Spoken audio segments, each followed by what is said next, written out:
I got a manual and began to remove the harness that was already partially installed. This is a keepitclean.com universal wiring harness kit.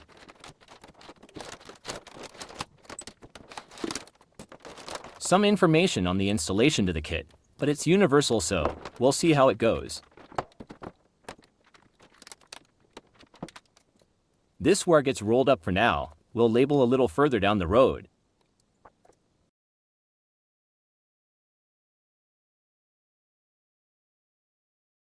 I'm just wrapping blue tape around the wire and writing what the wire is labeled on the tab for easier viewing. Let's get a closer look.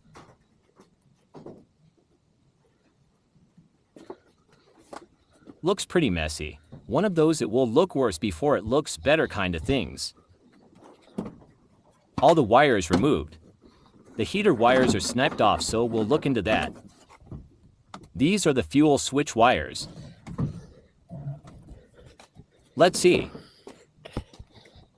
The wires for the rear need to be removed and checked out still.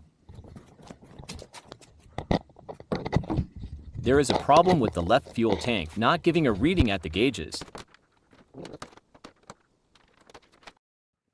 This is the wire diagram I will be troubleshooting on.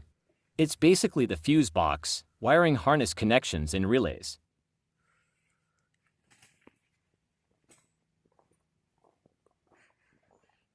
We are almost ready to get started.